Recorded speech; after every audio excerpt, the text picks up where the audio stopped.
벌써 11월 첫째 주가 되었습니다. 2024년이 벌써 다 마무리되는 것 같습니다. 신앙생활 같이 시작한 게 엊그제 같은데 벌써 시간이 이렇게 많이 흘렀는데, 중요한 것은 신앙생활이라는 게 그런 것 같아요. 내 마음에 예수 그리스도가 얼마나 가득한가, 내 생각을 얼마만큼 예수님이 지배하고 있는가, 이게 참 중요한 것 같아요. 오늘 우리가 함께 살펴볼 말씀의 디모데 전서인데요. 디모데 전후서는 바울 사도가 자식처럼 여기던 디모데에게 보내는 편지입니다. 목회서신이라고 명칭을 붙여 놓았는데요. 영혼 구원과 돌봄에 관한 권면의 말씀입니다. 그런데 이 말씀을 자세히 보면 결국은 예수 그리스도예요. 여러 가지 권면의 말들이 있지만 예수 그리스도를 붙잡고 목회를 해야 한다라는 그 중심을 이야기하고 있습니다. 마찬가지인 것 같아요. 우리가 신앙생활을 하면서 절대 놓치지 말아야 될 것은 예수 그리스도입니다. 다른 위로해 주는 프로그램들, 상담들, 이게 중요한 게 아니고요. 예수 그리스도를 붙잡아야 됩니다. 당연히 오늘 이제 본문 말씀도 믿음의 삶에 관한 말씀이지만 그 믿음의 삶에 있어서 기본이 무엇인지, 그리고 어떤 마음을 가지고 살아야 하는지에 대한 말씀입니다. 1절입니다. 그러므로 내가 첫째로 권하노니 모든 사람을 위하여 간구와 기도와 도구와 감사를 하되. 그러므로라고 이제 시작합니다. 그러므로라는 말은 앞에 어떤 일들이 있었다는 거잖아요. 어떤 일이 있었는지 앞에 조금 보면 그 믿음을 저버린 사람들이 생겼던 것 같아요.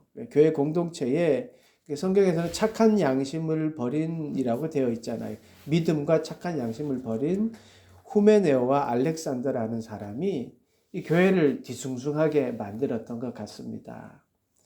왜 그러냐면 당시에는요, 영지주의라고 하는 교회에 피해를 많이 주었습니다. 그노시스주의라고도 하는데요. 그노시스, 지식이잖아요.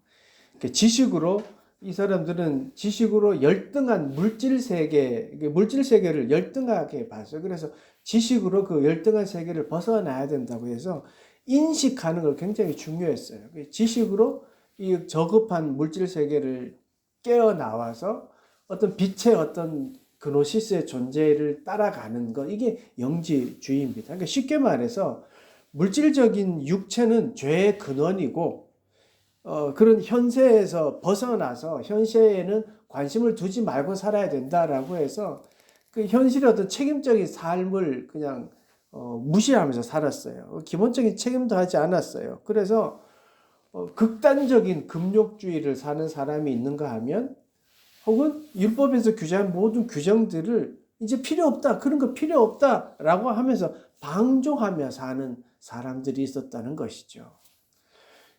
기독교인 입장에서는요, 늘 규정된 틀 속에 이렇게 살아갔었는데, 이렇게 새로운 게 있으니까 이게 좀 솔깃했던 모양입니다. 믿는 사람들이 많이 유혹에 넘어갔습니다. 참 신기한 건요, 그 줄기가, 그 가지가 지금까지도 내려오고 있어요. 그러니까 얼마나 큰 영향을 미쳤는지를 볼 수 있습니다. 이렇게 교회가 흔들리게 되고 목회하는 디모데가 어려움에 처했습니다. 그런 디모데에게 바울이 권면하는데 그 권면 첫 마디가 뭐냐면 기도입니다. 간구와 기도와 도구와 감사. 이게 헬라어를 보면 다 기도와 관련된 단어들입니다. 도구라고 하는 것은 이제 중보 기도를 이야기하죠. 믿음에 대한 첫 번째 당부가 기도. 지금 목회 어려움에 처한 자, 그리고 이단의 침입을 받아서 힘든 디모데에게 하는 말이 기도예요. 기도. 첫 번째 당부가 기도. 근데 기도라고 했는데 당연히 어려움 당하면 기도해야지 뭐 당연한 것 같은데 근데 이 기도의 내용을 어떻게 기도해라고 하는지를 보면 더 마음에 감동이 와요. 모든 사람을 위하여 기도하라. 모든 사람을 위하여라고 합니다. 목회 그렇게 힘들어, 힘내, 뭐 이런 말이 아니고요. 야, 지금 어렵지만 견디면 소망을 가지고 열심히 해, 뭐 그거 아니고요. 지금 열심히 하면 자손들이 복받아, 뭐 이거 아니고요. 만사 형통이 주님의 길이야, 뭐 이거 아닙니다. 아니, 지금 교회가 흔들리고 있고 교인이 믿음의 유혹을 받아서 막 떠나고 있는데 유혹을 이기기 위한 지혜를 달라고 기도해라, 뭐 이런 구체적인 권면이 아니에요. 굳건한 믿음을 달라고 기도해라, 이런 기도가 아니에요. 모든 사람을 위하여 기도하라. 그게가 갸우뚱합니다. 전혀 지금 이 문제를 해결하기 위한 건 아닌 것 같아요. 한번 2절 한번 보십시오. 임금들과 높은 지위에 있는 모든 사람을 위하여 하라. 이는 우리가 모든 경건과 단정함으로 고요하고 평안한 생활을 하려 함이라. 모든 사람을 위하여 기도하는 것이, 또 임금과 높은 지위에 있는 사람들을 위하여 기도하는 이유가 우리에게 경건과 꼭 결국 평안한 생활을 위함이라고 합니다. 더군다나 임금들과 높은 지위와 지금 교회의 어려움과 뭔 상관이 있는 것이지요? 권력자를 의지해 가지고 이단들을 막 해체시키는 정책을 펼쳐달라고 하라는 겁니까? 그러니까 높은 지위에 있는 사람들을 의지해라, 이런 말인가요? 아니잖아요.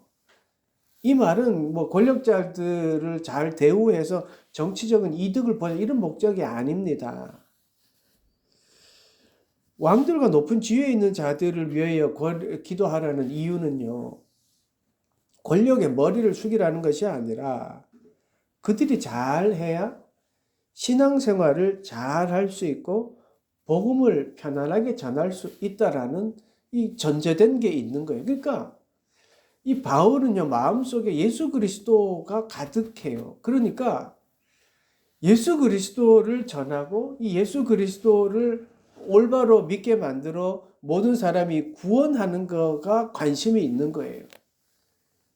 지금 내 눈앞에 있는 어떤 문제를 해결 막 하는 게 중요한 것이 아니라 더 크게 지금 보고 있는 거예요. 이게 예수가 내 마음에, 예수님이 나를 지배하고 있으면 얻게 되는 넓은 눈이고 넓은 시야가 되는 것 같습니다.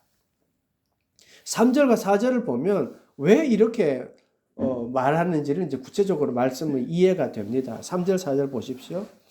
이것이 우리 구주 하나님 앞에 선하고 받으실 만한 것이니 하나님은 모든 사람이 구원을 받으며 진리를 아는 데에 이르기를 원하시느니라. 자, 이것이라고 시작합니다. 이것이 무엇입니까? 모든 사람을 위해 기도하는 모습입니다.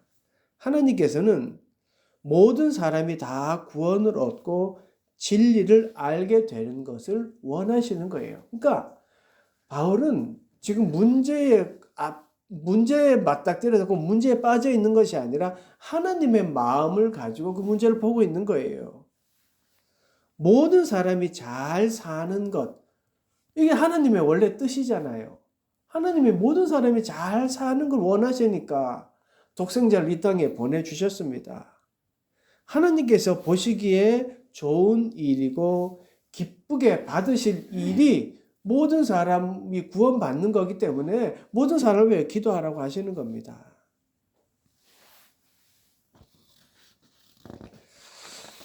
모든 사람을 위하여 기도하는 것, 이게 사실은 기도의 본질입니다. 우리가 기도를 왜 합니까? 하나님의 뜻을 알기 위해서 기도하잖아요.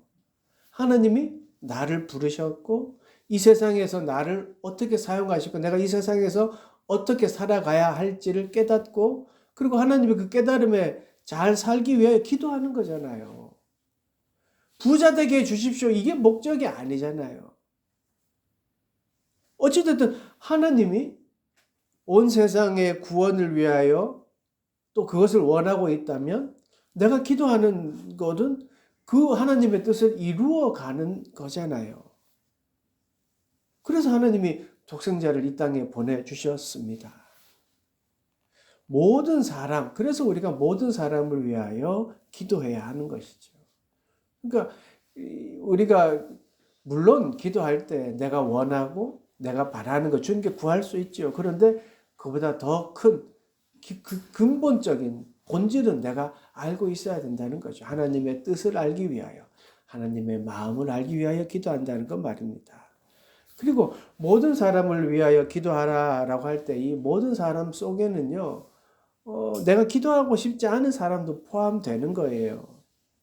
뭐 속된 말로 꼴도 보기 싫은 사람도 포함되고요. 미운 사람도 포함되고요. 뭐 큰놈도 포함되는 거예요. 왜요? 하나님이 그도 구원받기를 원하시니까요. 그게 기도라는 겁니다. 말씀을 이렇게 보면서 제가 그런 생각이 들었어요. 야, 믿음 생활이라는 게 기쁘고 즐겁긴 하지만 호락호락한 건 아니다 라는 생각이 들었습니다. 믿음을 우리가 성경에 입으로 시인하여 믿음을 얻으니까 쉽게 느껴져서 믿음 생활도 그냥 쉽고 막 즐거운 일만 있다고 생각하면서 살아가는데 이게 좀 더 깊이 들어가고 또 주님을 이게 기도하면 할수록요.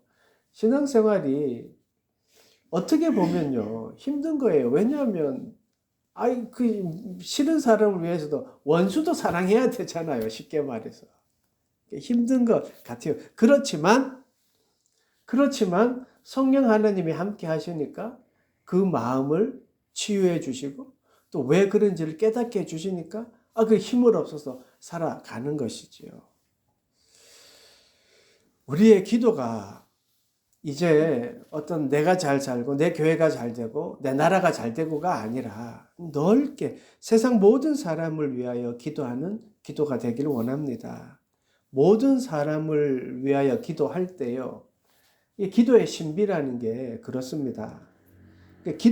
모든 사람을 위하여 기도하기 시작할 때 하나님의 사랑이 느껴지는 거지요. 이게 바로 기도하는 사람, 믿는 자의 삶입니다.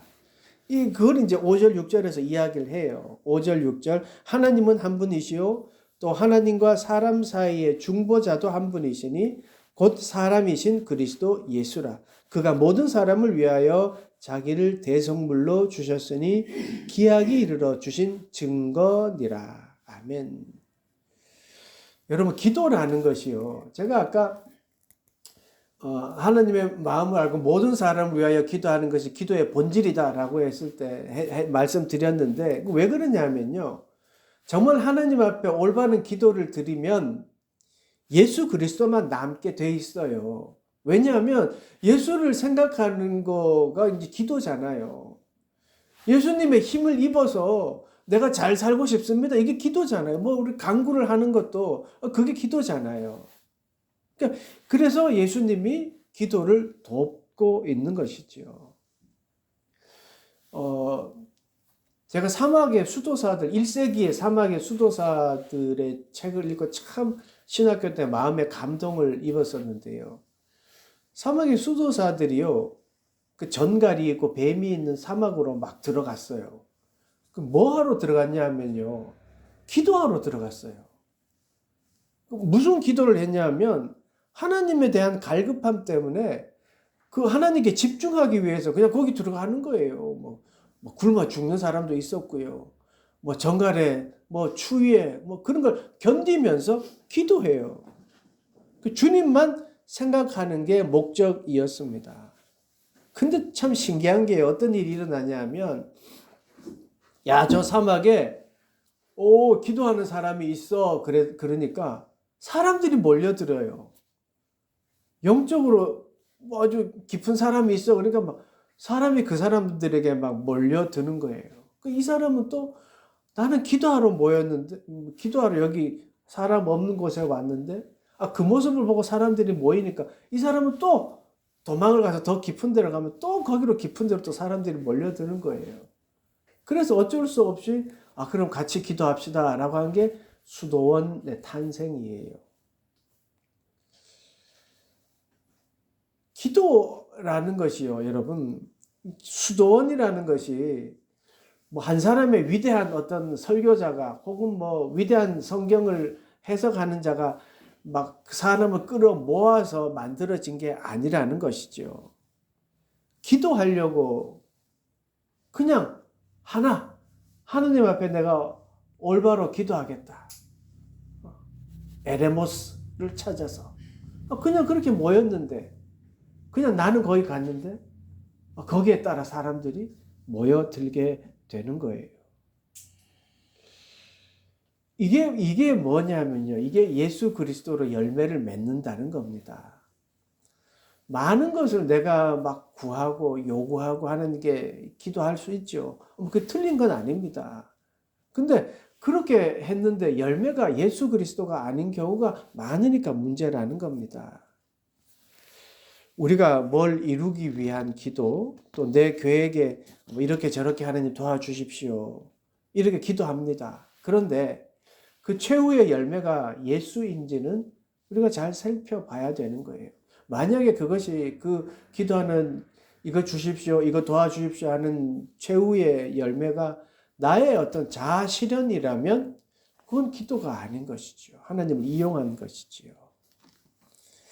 바울이 지금 디모데에게 권면하고 있는 목회의 어려움에 대해서 목회하고 있는 그 본질이 한 분 하나님을 지금 이야기하고 있습니다.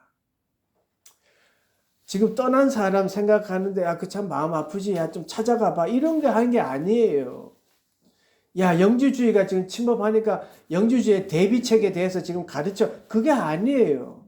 오히려 한 분 하나님, 우리의 중보자이신 예수 그리스도, 모든 사람을 위하여 대속물이 되신 예수 그리스도, 그리고 모든 사람을 사랑하신다는 것을 그 하나님의 마음을 알고 기도해라. 이게 지금 교회에 어려움 닥쳐진 거에 대한 해결책을 이야기하고 있어요. 이게 기도의 본질이에요. 이게 기도라는 것이지요. 하나님의 마음을 다시 한번 생각하면서 기도하렴. 이게 바울의 권면입니다. 우리는 기도하는 사람들입니다. 예수 그리스도의 중보에 힘입어 성령의 도움으로 기도하는 사람들입니다. 조금 더 디테일하게 이야기하면 온 세상의 구원을 위해 기도하는 사람들입니다. 모든 사람들을 위해 여러분 기도합시다. 우리가 막 모든 사람을 기도하겠습니다 한다고 해서 막 세상이 막 뒤집어지고 그러진 않을 거예요, 분명히. 그러나 그것이 바로 기도의 이유라는 것을 오늘 성경을 통해서 우리는 보게 되었습니다. 그렇게 모든 사람을 기도할 때 내가 경건해지고 평안에 이른다고 말씀하고 있기 때문입니다. 주님은 또 말씀하셨습니다. 다만 너희는 그의 나라를 구하라. 그리하면 그런 것들을 너에게 더하시리라. 하나님의 나라를 우리가 위하여 기도할 때 하나님이 그 이외의 모든 것들을 더해 주신다고 말씀하고 있습니다.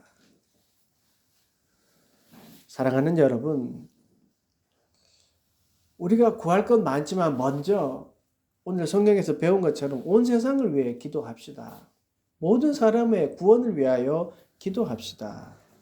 모든 사람을 위하여 기도하면 하나님의 마음을 알게 되고 또 하나님의 마음을 깨닫게 되면 그러면 내가 어떻게 해야 되는지를 알게 되기 때문입니다. 그리고요, 내가 하나님의 뜻을 위하여 기도하면요, 하나님의 마음이 내한테 찾아오면 그 하나님의 따뜻한 사랑이요, 내 삶에 묻어나게 됩니다. 그래서 하나님의 사랑이 가득한, 예수가 내 마음에 가득한 상태에서 말하는 그 한마디는요, 보통 사람들의 말과는 다릅니다. 주의 사랑이 담겨 있고요, 내 행동 하나에 예수의 사랑이 묻어 있기 때문에 그 사람들이 그 말 한마디 듣고 내 행동 하나에 변화되고 감동을 받는 거예요. 그게 신앙생활 믿는 자의 삶 아니겠습니까? 우리 한 주간의 삶이 그렇게 되기를 원합니다. 내 안에 예수가 가득해서 그 기도의 본질을 가지고 모든 사람을 사랑하시는 그 하나님의 마음을 가지고 그렇게 살아가기로 결심하고 나아가는 그런 여러분 되시기를 간절히 축원합니다. 아멘. 기도하겠습니다. 하나님, 모든 사람을 위하여 기도하겠습니다. 그것이 주님의 마음이고 모든 사람이 구원받는 것이 주님의 뜻이기 때문입니다. 내가 기도할 때 먼저 모든 사람을 위하여 기도하겠습니다.